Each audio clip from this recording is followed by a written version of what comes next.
Hello, and welcome to Tea is Good, Books Are Better, the podcast where we drink tea and talk about books. I'm Raven. I'm Jess.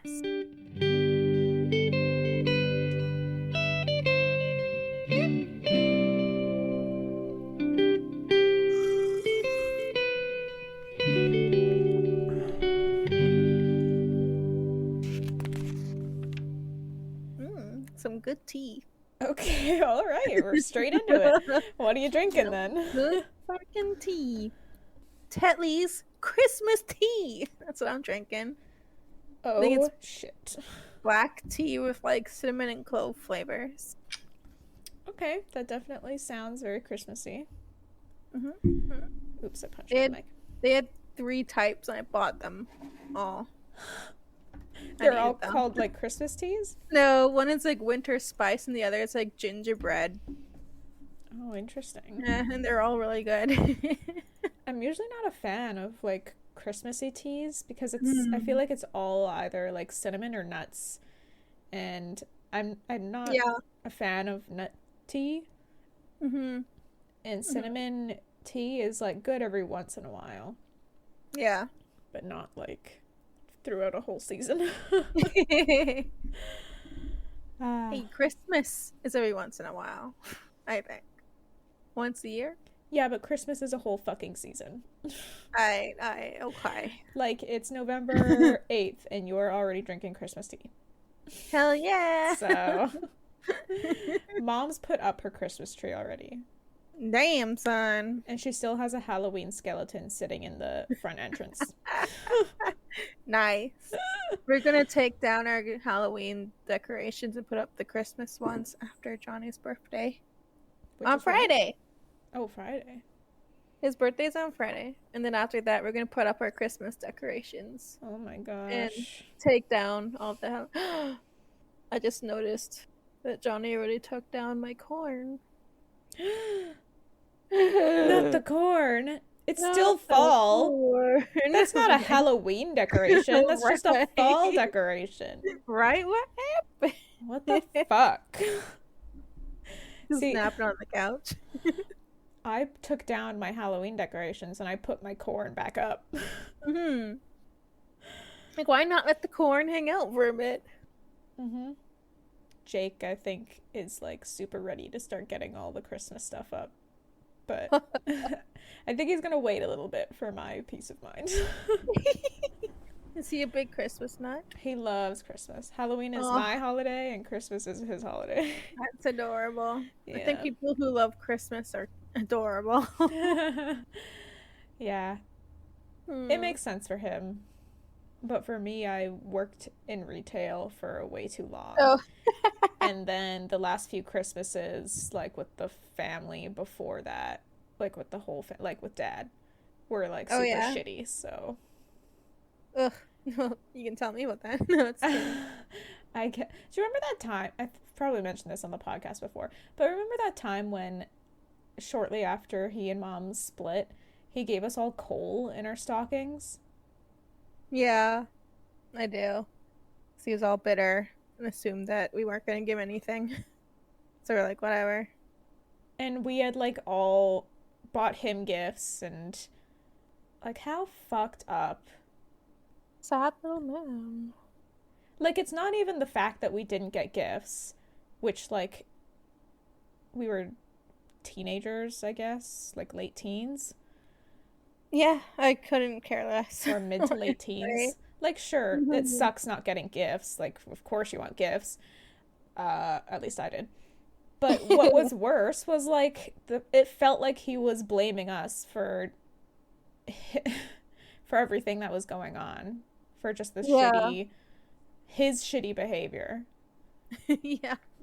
Or, like, he felt justified being angry and bitter. But, like, why are we the ones who deserve that? Because we're his kids. We're his punching bags. Like, haven't you been around? Well, at least I have been this whole time. Yeah. No, I used to be his favorite, and then... Yeah, you were his favorite. And then he and Mom split, and then I was like this man is a piece of shit, and I was stuck with him alone. I took off. He needed a new punching bag, and it was you. Yeah. Because as soon as I was like, I'm not going to listen to you anymore. Right. Stop jumping through his hoops, and then suddenly he gets all offended. Like, expecting me to start doing all the chores because I was the only woman in the house. Yeah. He wanted me to fold his laundry. Ew. Do it yourself. Freaking man-child. Yeah, and I just straight up refused. I was like, I'm not touching your underwear. Like, I'm not folding your laundry. And he'd be all like, I fold your laundry. And I'm like, I don't want you to. Do not touch my laundry. Mm-mm. He has like no normal meter over there. So I get like PTSD from Christmas music and yeah, I grew to really hate Christmas. Because of that too. And like my first ulcer came from being so panic stricken from having to see Dad for Christmas. Oh shit, that's true too. Just the constant dread of having to go, having to force ourselves to go and see him. Oh god, like even after we left, like yeah, that was another shitty part of every Christmas, every holiday, pretty much. Birthdays, I would birthdays. Hate. Like I still get like that feeling of dread with my birthday. I don't feel good around it at all. Oh shit. Father's Day, the worst. Going no contact has been the best thing for my mental health. That's good. I'm so relaxed now. I get excited for holidays. Aww. Yeah, and Mom just completely does not get it. It's like with the ghosts in the house. Sometimes she's like, yeah, sometimes she's like, no. You know? She cannot be like, consistent. It's like she chooses to be delusional sometimes. I guess what the more traditional outlook on the situation would be, like, oh, he's your father, you should make room in your life for him, blah blah blah. But boomer mentality. Yeah. Of family. Yeah, exactly. Blood is thicker than water, or whatever the fuck. Yeah, but no. With the noise. with the uprise and the understanding of mental health and toxic families and what constitutes abuse. Yeah. That was a huge relief, I think, when I don't know about you, but when I finally realized or acknowledged that we were abused our entire childhoods. That was kind of a moment of relief, because it was like, I don't have to feel so crazy or ashamed for like feeling like shit around this person. I feel like I never want to be around this man again. Me, it's the opposite. I got angry. I felt so enraged and betrayed and all that. For the longest time, I tried to tell myself that it was normal and not overreacting.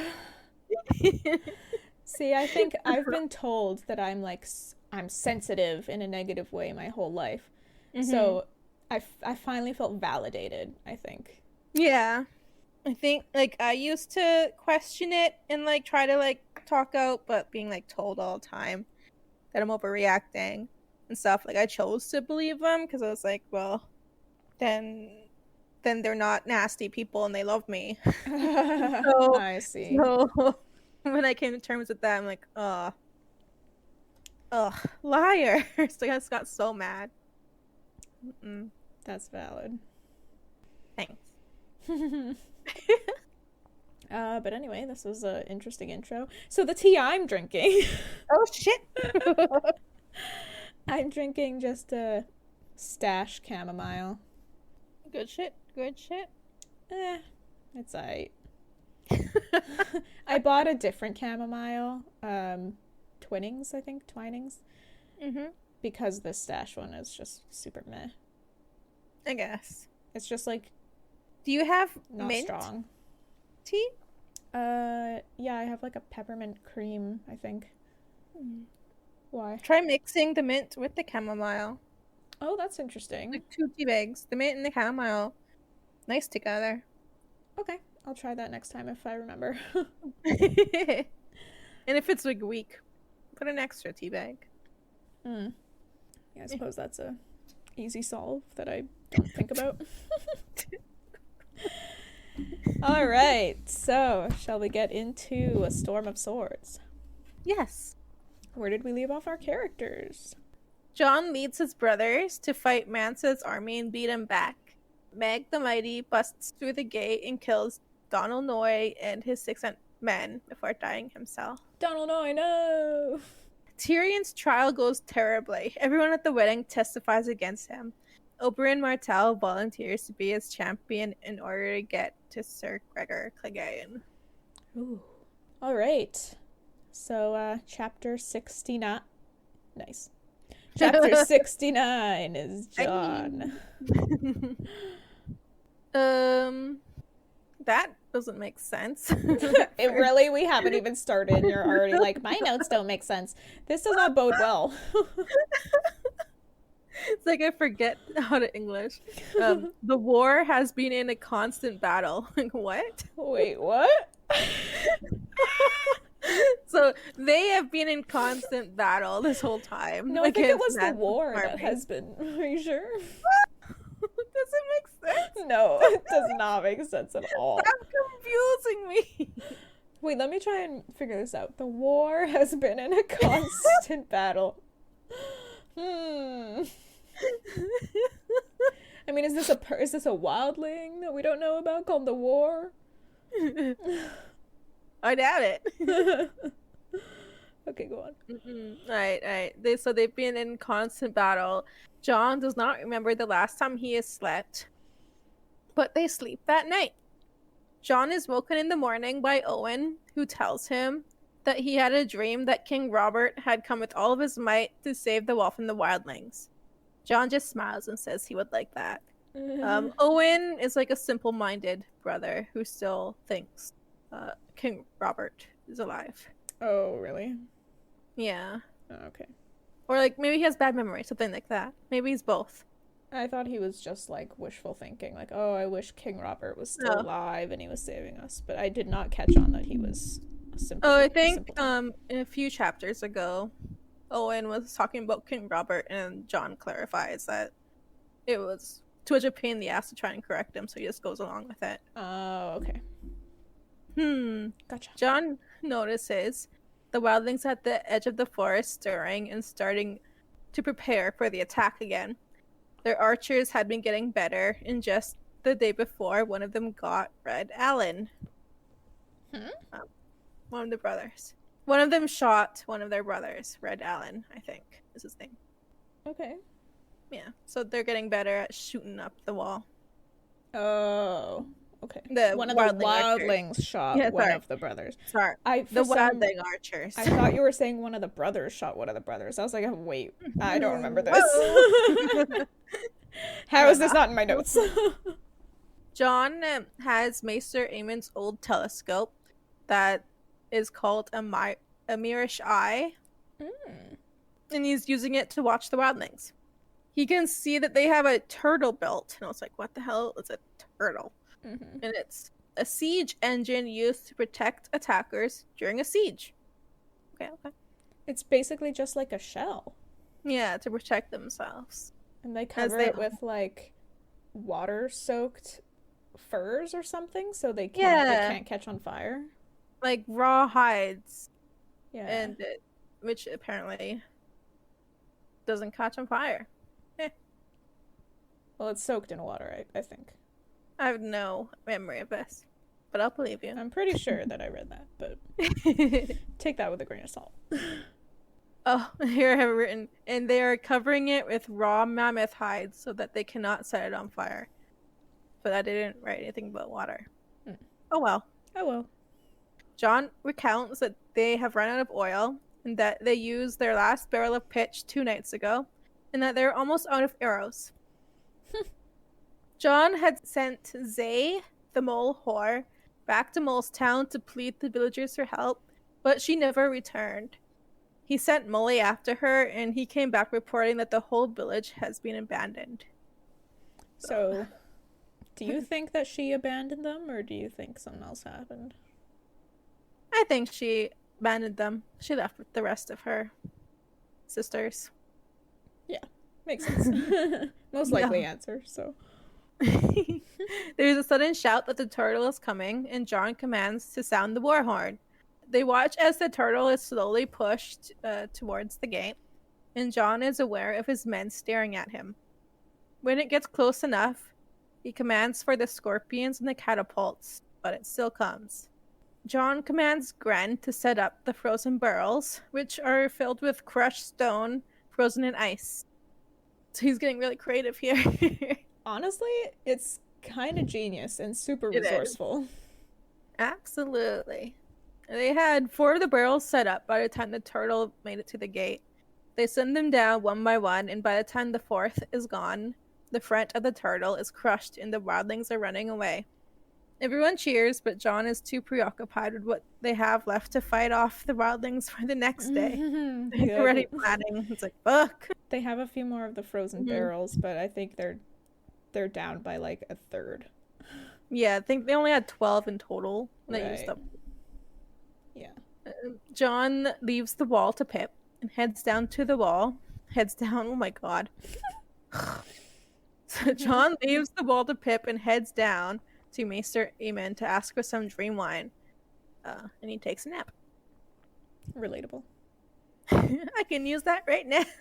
I could use some dream wine. He awakens in the dark to 4 brothers he does not recognize standing in his room.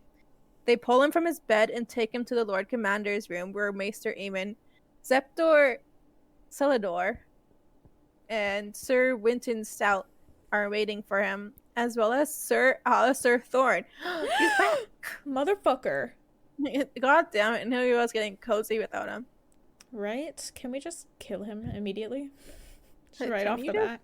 Can we just, like, erase his name from this book? Right? Just go through and white it out. Fuck this guy. Sir Alistair introduces Jon as the turncloak bastard of Winterfell.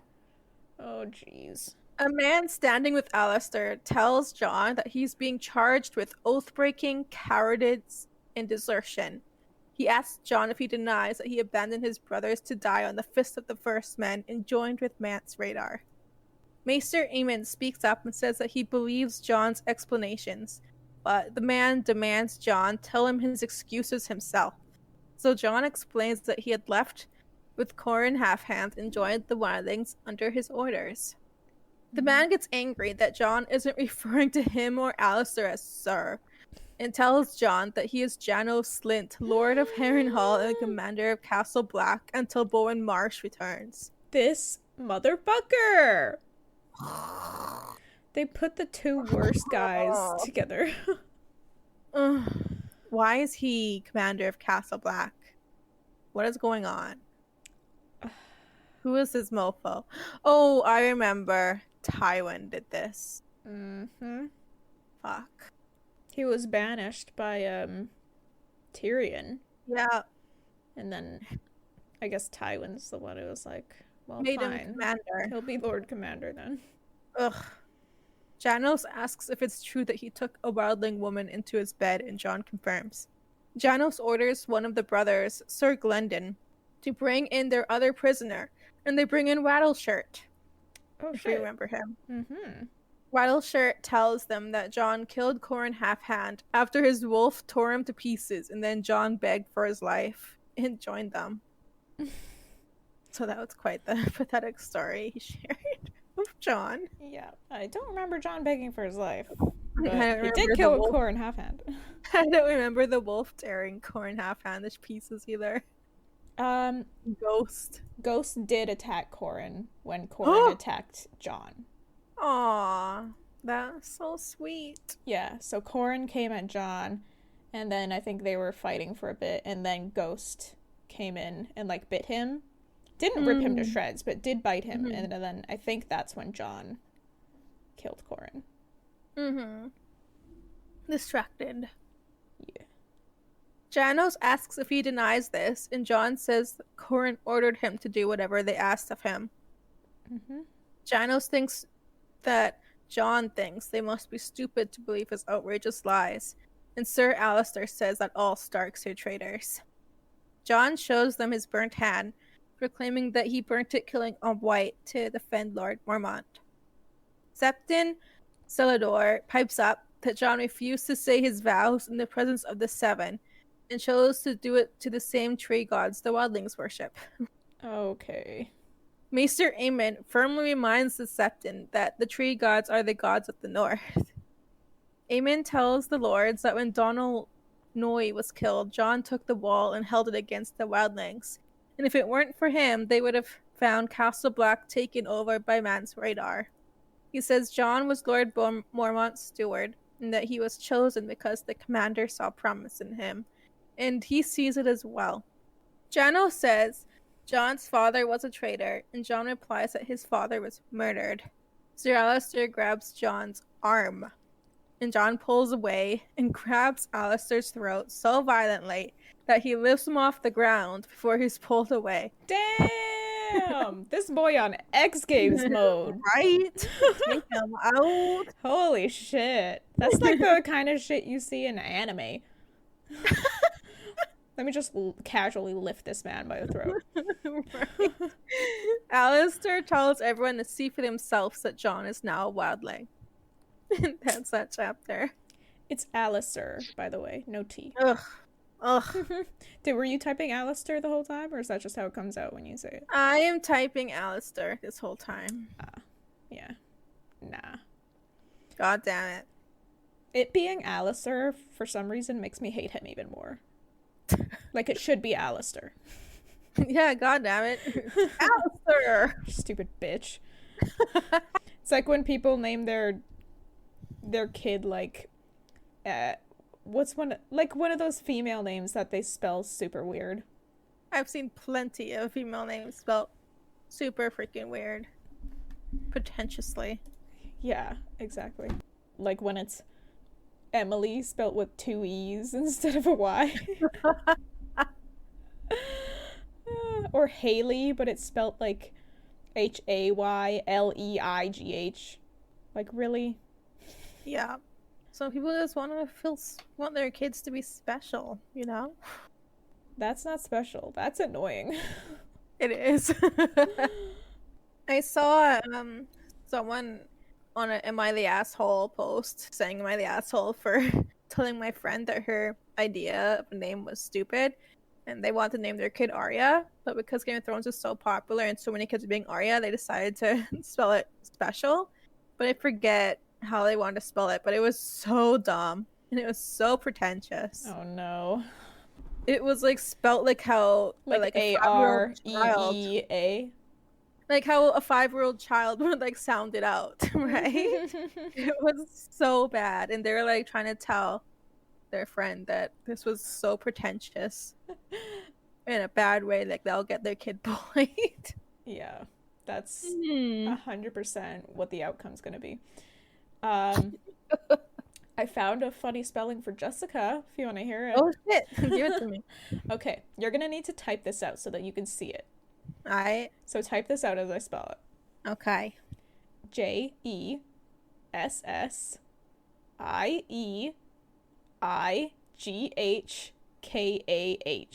Wait. Did you say GH? Yeah. GHKKH? KAH. Oh my god. What on the everything fuck's this? Get on my face. God. That's just painful. It's way too pretentious for me. Yeah. God, what a reach. Like, why even pick the name Jessica then? Right? Why? If you want something crazy and unique, pick something else. Do Jenica. It's close but different. Yeah, do Jenica. Just don't do something fucking idiotic. Don't spell it like a freaking dumb bum. Mm-hmm. Even Jessica with a K pisses me off. I see that a lot.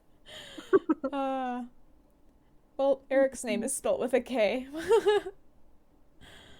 When Eric is normally spelled with a C. Eric with the K is Nordic spelling. Oh, is that right? Yeah. Oh, I didn't know that. Okay. Well, at least it actually has some history then. It's not just people trying to be cool. Eric with a C is more like a North American. Yeah, it's the Eric with a C is the bastardized version. Technically, yeah. Is Eric a Nordic name then? I think it is. Ooh. It might be. Eric name origin. Yep, of Old Norse origin. Oh. Ooh. It's derived from Erikr. Oh, cool. So yeah, that was spelled with a K and means eternal ruler. Nice. But I did spell the Eric with a K, so let's try spelling it with a C. Eric is a typically masculine name that means forever ruler or always ruler. It's an Old Norse name derived from the Norse word Erikr, which is spelled with a K. So yeah, we're right. Eric with a C is the bastardized version. Nice. Eric has the proper spelling of his name. Yeah, I wonder if he knows that. Well, he will know now. So he sent him a quick message. Oh, are you? Yeah. Send in the group chat. I want to see his response. Okay. Yeah, Eric, I want you to know that your name is spelled properly. And Eric is a bastard. Bastardized version. Bastardized spelling. And I'll tell you how Erikr is spelled. Eirikr. Which is a Norse word for eternal ruler. Eric's gonna be like, what the fuck? He's like, he's gonna read this when he's super high and be like, whoa, dude. It's like, why are my sisters telling me this? Why was I stuck with these two? All right, we'll see if he responds. Hey everyone, just a quick aside. We just became affiliates of Buzzsprout, which is the hosting platform we use for our podcast. If you are interested in creating your own podcast, please consider using Buzzsprout. It made it easy to get our podcast on Spotify, Apple Podcasts, and dozens of other streaming platforms. They also provide you with a podcast website, detailed analytics to see how your episodes are performing, and tons of guides on how to improve your listenability. And if you follow our link in the episode description, you will get a $20 Amazon gift card when you sign up for a paid plan, and it helps support our show. Thank you. Back to the episode. All right. Next we have chapter 70. Tyrion. Pod announces that the gold cloaks are here for him, and Tyrion asks Pod if he thinks he did it. Pod sputters, and Tyrion realizes that he is doomed. So even Pod doesn't believe he's innocent. Just like, fuck! Yeah. Once Tyrion takes his place, another group of gold cloaks lead in Shae. I fucking knew she was gonna be the final witness. Yeah, same. Tyrion immediately thinks that Varys betrayed her. Then he realizes that it was he who betrayed her. He should have left her with lollies and not taken her. As Sansa's maid. Wait, Shae, how would that have helped? If she was not Sansa's maid, she would never have been questioned. Oh, right. But how is that that's not a betrayal to Shae. He thinks it is. He blames himself that she got in this mess. Okay, Tyrion. Shae tells the court that Tyrion and Sansa plotted Joffrey's murder together after Robb died. That Tyrion meant to have the throne and planned to kill Myrcella and Tywin as well. Then he was going to let Tommen be king for a couple of years before killing him himself. Damn. Prince Oberyn demands to know why a simple maid would know all these plans. Shae confesses that she was Tyrion's whore. She claims it was against her will and that Tyrion was basically a monster who would demand that she be more grateful to be dicked down with someone like him. Oh my god, did you just say dicked down? Yeah. Oh my god. She sobs, claiming that she never meant to be a whore. She was betrothed to a squire once. But when Tyrion first saw her at the Green Fork, he made sure the squire was killed in battle. And once the deed was done, he had sent his wildlings to her tent and brought her to his. Good He had, lord. he had told her to sleep with him, or he would give her to the wildling men, so she did. Then he brought her to the city and made her do shameful things, like use all of her holes, and make her call him her giant of Lannister, which gets the whole court laughing at Tyrion. Wow, that's fucked. So Tyrion loses his shit, and he shouts, "My lords!" And demands that they take the lying whore from his sight, and he will give them their confessions. Ooh. As the gold cloaks lead Shae from the court, they lock eyes, and Tyrion can't tell if it's fear or shame that he saw, and wonders what Cersei promised her. Oh shit. Tyrion says he's guilty and asks his father if that's what he wants to hear. Lord Tywin asks if he admits that he poisoned the king, but Tyrion says no, he did not kill the king, but he is guilty of a more monstrous crime of being born a dwarf. Tywin asks if he has nothing to say for his defense. Tyrion says nothing, but he did not do it, and he wishes he had. He wishes he has enough poison for everyone in the courtroom, and says he's sorry he's not the monster they all want him to be, and demands trial by combat. Oh shit, here we go. Cersei looks pleased and reminds the judge that he has that right, and Sir Gregor Clegane will stand for Joffrey. Tywin slams his fist on the table, too angry to speak, so Mace Tyrell asks who Tyrion means to fight for him.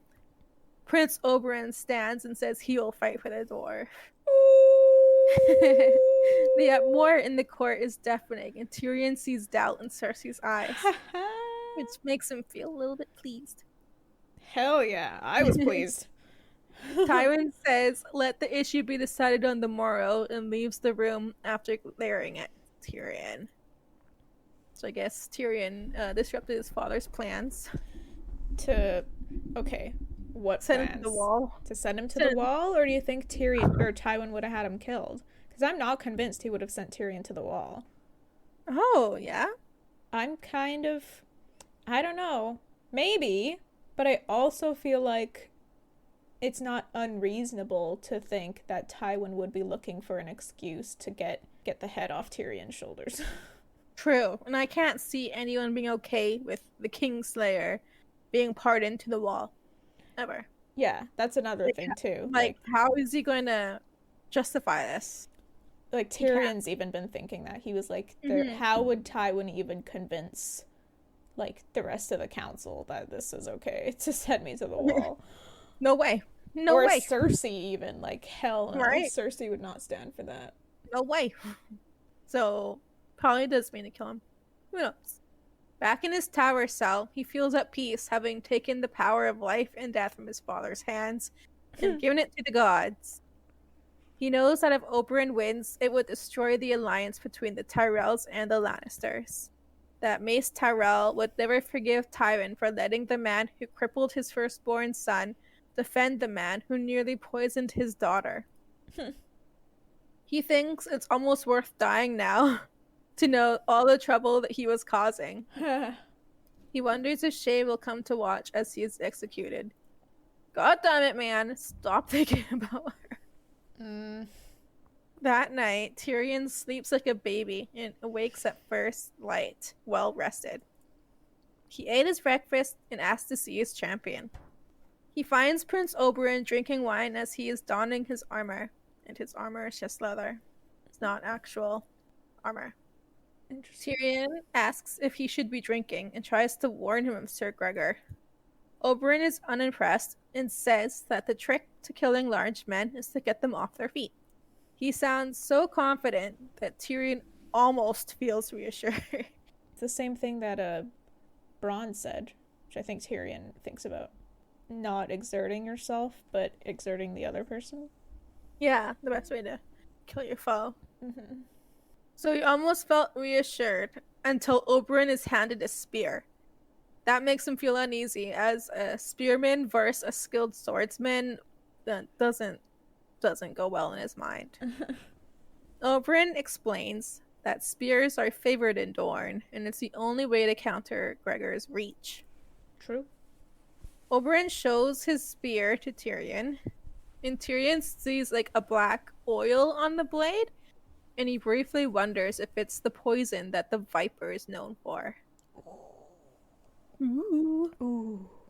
Oberyn says to Tyrion that he could come back to Dorne with him after he kills Sir Gregor. That Doran, his brother, would be pleased to meet Tyrion and his wife, and to plan on it being a long stay, as they may need his counsel for Queen Marcella. Oh shit. They're gonna crown her. Dang. Prince Oberyn asks Tyrion if he remembers the tale he told him of when he and Elia met Tyrion as a baby. They were actually there in hopes to find betrothment. Oberyn asks if he knew that their mothers were close. And Tyrion says yes, he knew that they were court companions of Princess Rhaella, who I believe is Dany's mom. Princess Rhaella? Rhaella. Rhaella? I would just say Rhaella. Okay, Princess Rhaella. Who is Daenerys' mother? Yep, Rhaella. Why wouldn't she be a queen? Because she was probably still a kid when Tyrion's mother and Oberyn's mother were kids. Oh, okay. Makes sense. Makes sense. Okay. Forgot we were going that far back. Yeah. Oberyn says that their mothers had meant to wed Oberyn and Elia to Jaime and Cersei. They had heard of his mother's passing in Old Town and decided to head over anyways. His mother had asked Tywin about the proposal, but Tywin had said that Cersei was going to Prince Rhaegar, and when his mother asked for Jaime, for Elia, Tywin had offered Tyrion instead. Wow. That's quite the insult. Apparently. Tyrion says Elia married Rhaegar, so it seems that his mother won. Like Oberyn's mother won. Oberyn agrees, but says that Tywin is not the sort to forgive such slights, and it's hinted that Oberyn believes that Elia and her children's brutal murder were a part of Tywin's plans of getting back at this light. Oh. Oberyn says Elia and her children have been long awaiting justice, and it will come today, and they head to where the combat will take place. Oh shit. Here we fucking go. Why does combat not sound right to me anymore? Well, you're saying combat, which I don't know why. It's combat. Are you good? Are you alright? No, I'm so tired. Oh my lord. Combat.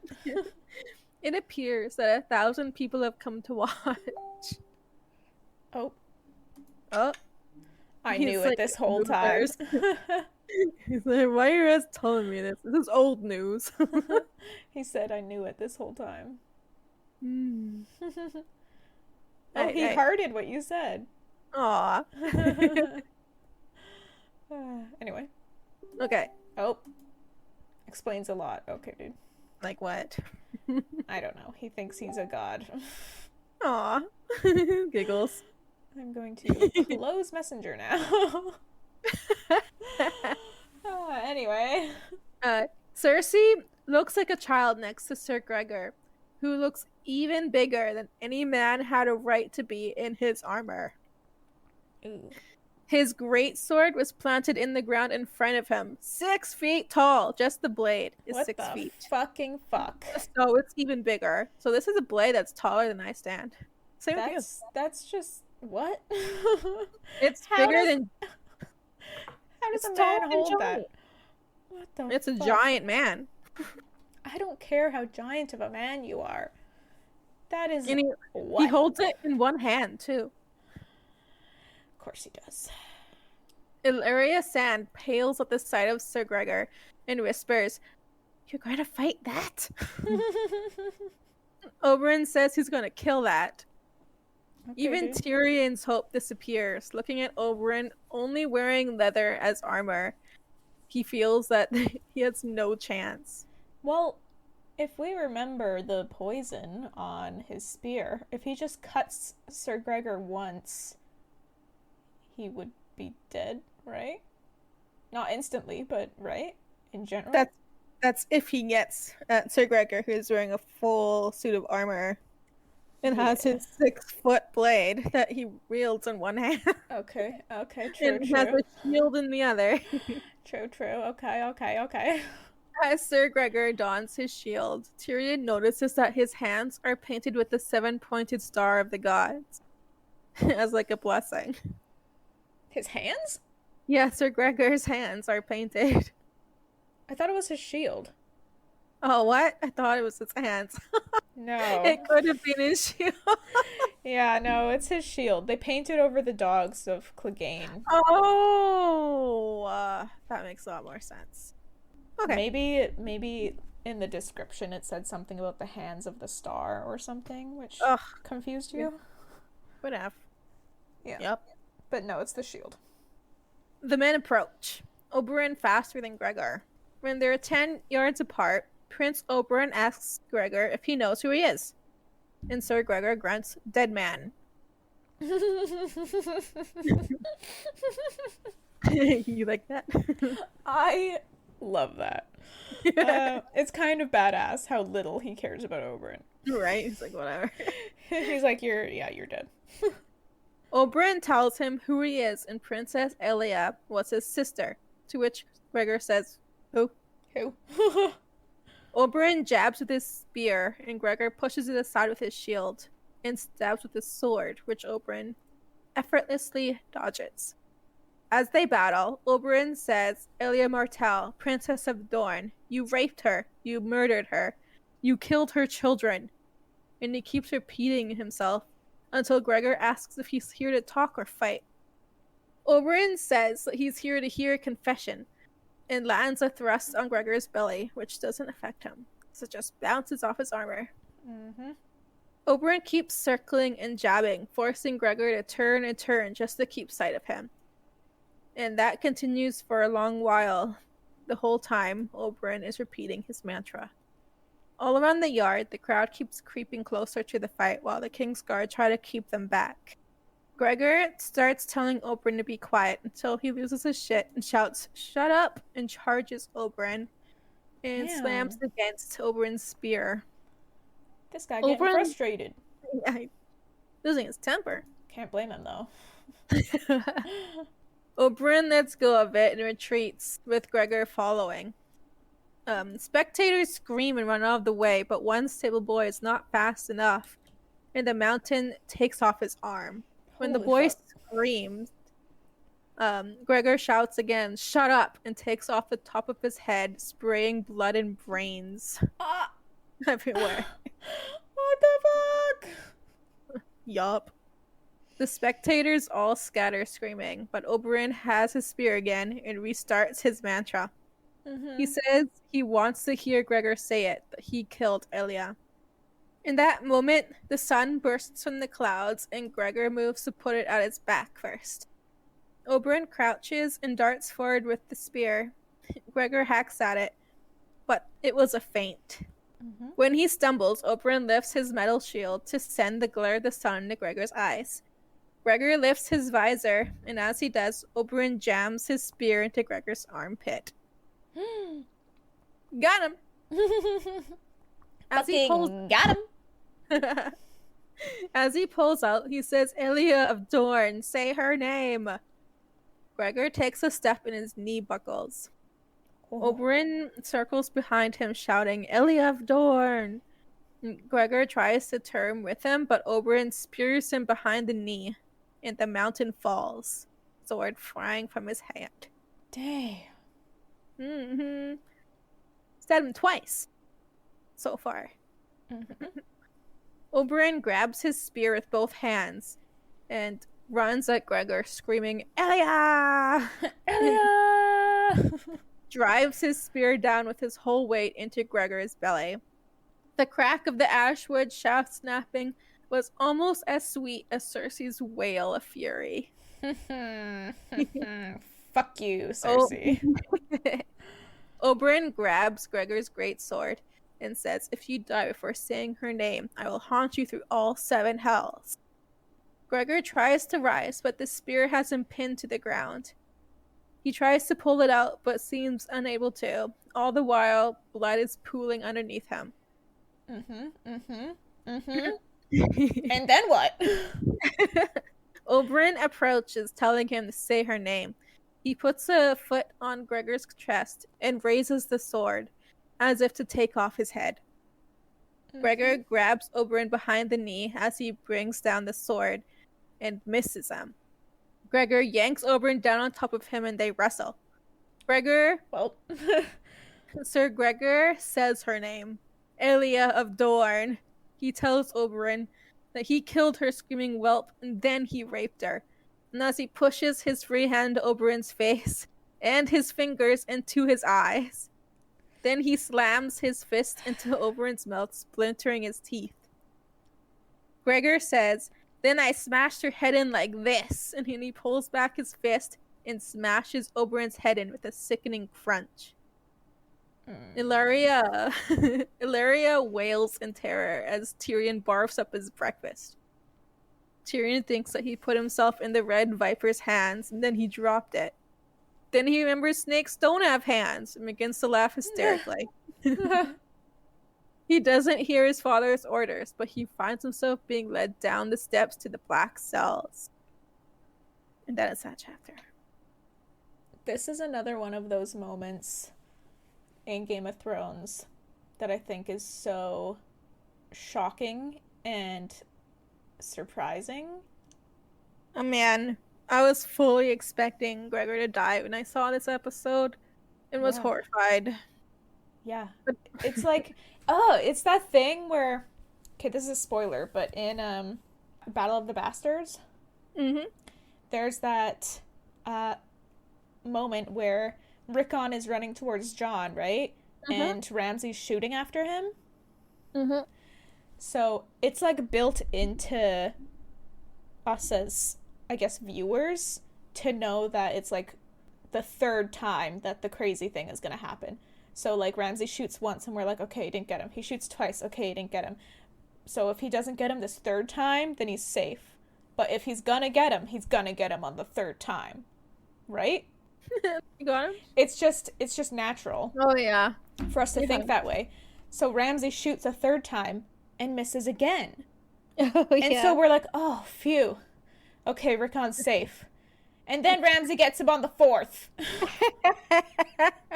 So I feel like it's that thing where I don't know how they're doing it, but they're just like playing with our expectations in that sort of very tactical way. And I don't know if tactical is the right word, but it's the one I'm going to use.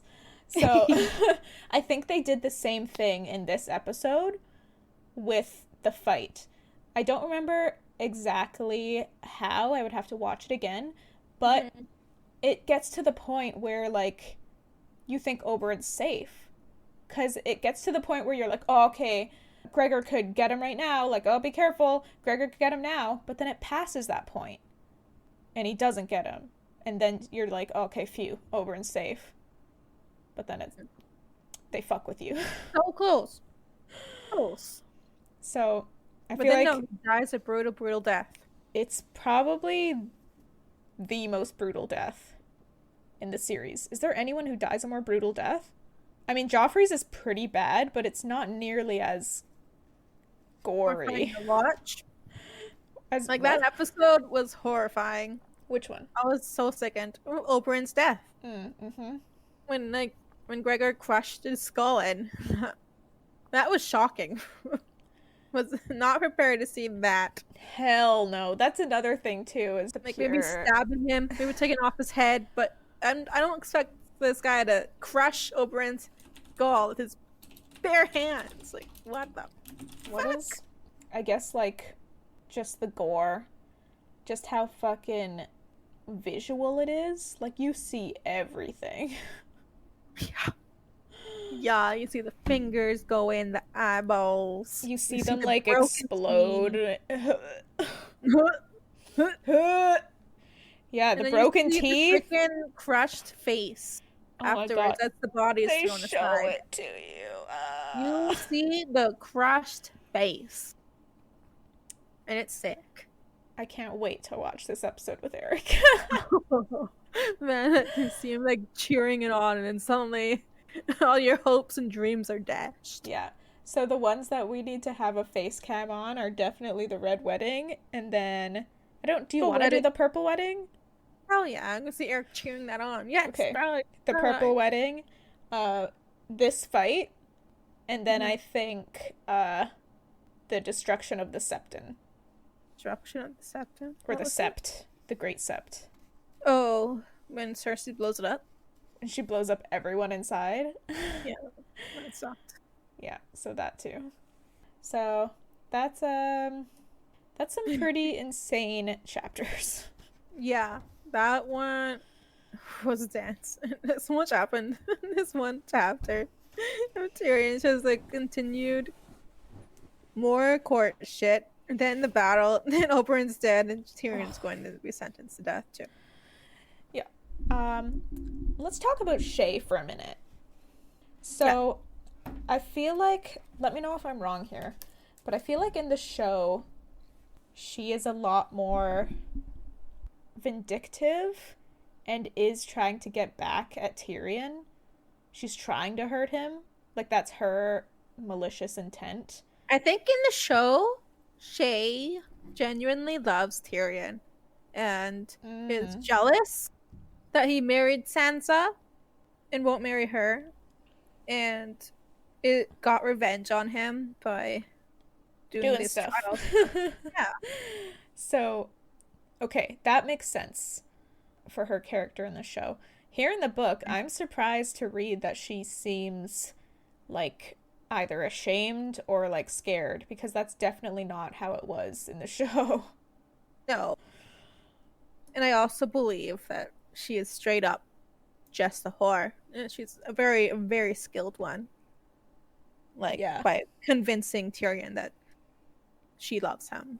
Well, that's literally what he asked for, isn't it? Mm-hmm. Like the first night they had together, he said something along those lines, like, it wasn't this, but like, pretend that you love me, or yeah. And she has, and she's been doing it this whole damn time. Like, this is a whore who is worth her gold. Like, that's how she got up to basically into the castle of King's Landing. Because she's so skilled, good at what she does. Yeah. Like, what do you call them? A concubine. She's a concubine for sure. Wait, what do you mean by that? Basically, like, whore of the royals. Like, someone who's so skilled. Oh, is that what a concubine is? Someone of the royals. Isn't it? I guess, yeah. A woman who lives with a man but has lower status than his wife or wives. So, yeah, it's kind of like the side chick. I always imagine concubines as belonging to, like very high lords or kings, emperors. I don't know if that's inherently part of the definition, but it could be like a part of the context of it. Yeah, definitely think that Shae is looking after herself. Looking after number one. Yep. Herself. So what do you think Cersei offered her? Just money? Just maybe cold money, hard cash? And not punishing or prosecuting her. Probably. Cold hard cash and freedom to leave if she wants to.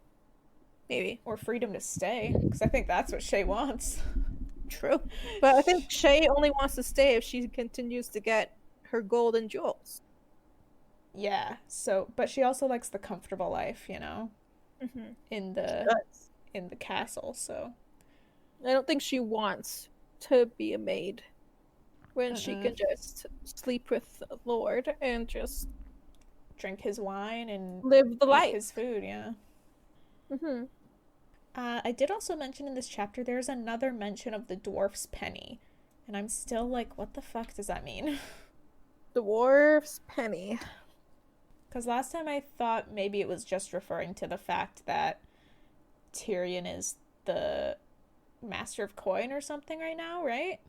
But that's what it is. I just googled it. It's definitely from the tax that was imposed. Oh, that's what it is. Yeah, it's known as the dwarf's penny. Gotcha. Mm-hmm. And what was this tax again? Just a general tax for any purchased goods, or a tax on whores? On whores, okay. Yeah, and it was known as the dwarf's penny. Gotcha. So, how could this fight between Gregor and Oberyn have gone differently? Oberyn kept his mouth shut and just focused on killing him, maybe. But instead of being theatrical. You don't need to shove it in his face. Yeah. I feel like Oberyn spent his whole life traveling to Essos and learning like how to fight in all these places just to get back at Gregor, just to get murdered so brutally. Oh. He fought with the whatchamacallums. What is that group of mercenaries that followed Dany with the blue-haired the guy. Second Sons? Yeah, he traveled with the Second Sons. Oh shit. Like, he fought with them, Oberyn. He traveled around the world to freaking learn from everyone. Now he's got his face crushed in. Now he's dead. What would have happened if he had won? Oh man, that would have been dramatic. Man, that would have been the end of the Tyrells and the Lannisters. Yeah. Mm-hmm. So then Marjorie would not have married Tobin. Nuh-uh. And then there would have been the whole fight against Dorne and Lannisters, as Dorne is demanding that Myrcella is now queen instead of Tommen being king, and there's gonna be a whole big fight now. So it would have been like a lot more divide. Mm-hmm. And probably more trouble for Tyrion too. Like his I imagine Cersei would be trying to kill him in his sleep. So it would not have been the end of his troubles, that's for sure. True. But I think he might have made some different choices about where his loyalties lie because of how this trial has gone down with his father, with Cersei, with Jaime even, just not even visiting him. Like, the fuck? Yeah, we're in the F. What in the F? That's an interesting thought experiment. Does he know Jaime's back? I don't think I ever read him even realizing that Jaime is back. Someone must have told him. Yeah, Sir Kevin should have told him. Yeah, it was Kevin or Pod told him. He had to know that Jaime was back, just didn't see him. There's no way he didn't know. But anyway, I'm dying for a pee-pee, and we're over an hour, so... Let's wrap this up. Oh, we have a couple of announcements, actually, before we finish up. Oh, Christ. First of all, we're going to do a shout-out to our patrons. Tobias. Mm-hmm. Jake. Mm-hmm. Eric. Indeed. Fucking legends. Honestly. Number ones. Number one. A1. All of you. All of yous. All of yous. Honestly, I've said this before, but I'll say it again. I don't know if we'd still be doing this podcast if not for the support of the patrons. So there may not be many of you, but it's still, like, it's encouraging. Yeah. It's to know that, like, some people believe in us. At Yeah. least, like, even one is enough. Yeah. I mean, for a long time, it was just Tobias, so... Yeah. Ugh. Which is very encouraging. I have so much affection in my heart for Tobias. And obviously for Jake and Eric too, but I know them IRL, so it's less surprising that I would have affection for them in my heart. But But anyway, it does mean so much to us. If you want to get your name shouted out, please check out our Patreon. You can join for as little as $1 a month. So give it a look-see. That's patreon.com/TISGoodBooksAreBetter. And then our second announcement would be that we are going to be reducing how often we upload episodes. Basically, the reason for this is that I'm struggling and I can't keep up with the amount of content we currently have with the Patreon and with an episode every week. So we're not going anywhere. We're still going to be uploading consistently, but it's just going to be a little less often. It's going to be every other week instead of every week now. But I like to think that that's going to mean I can put more effort into editing and it's not going to be as rushed. I can also put more effort into the Patreon as well and get more things uploaded on there and, put a bit more time and work into the stuff that we are uploading.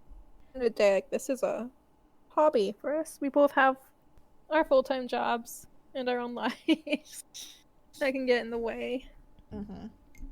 Like if I wasn't working 40 hours a week, then I would be happy to put out an episode every week. And I have been because, ideally that's what we would love to do. But I just can't keep up. I'm falling behind every week and, having to delay things.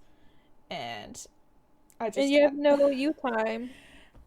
Yeah, there's things that I literally don't have time for that I would like to make time for in my life. Mm-hmm.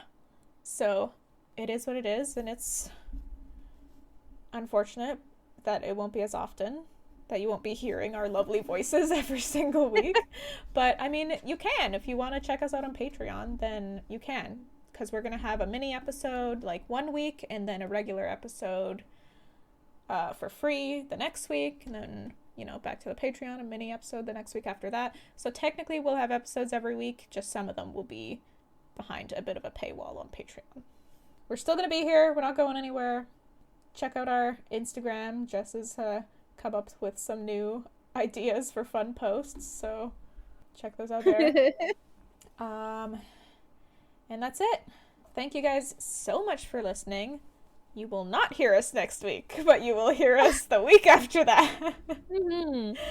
So I wish I could have held out longer until we finish this book, but honestly, with Christmas coming and stuff too, oh my god, there's no way I'd be able to keep up. So yep. So we'll see you in 2 weeks. Thank you so much for listening. If you want more of the podcast, please follow us on Instagram. You can follow the podcast at TIGBAB Podcast or follow us individually. My handle is Crimby and Jess's is just.egan24. You can also find us on Facebook. Just search TIGBAB Podcast or Tea is Good, Books Are Better, and we will show up there. Also, please subscribe to our good friend Bahrami on YouTube. He's the one who made our jingle, which you heard at the start of the episode, and he makes some really cool music. That's Bahram. You can also find him on Spotify as Bahrambient. That's Bahrambient. And please check us out on Patreon, patreon.com/TISGoodBooksAreBetter. We have a few different tea-themed tiers with fun rewards, including outtakes, BTS stuff, and mini-episodes in which we force our brother to watch Game of Thrones, which he absolutely hates.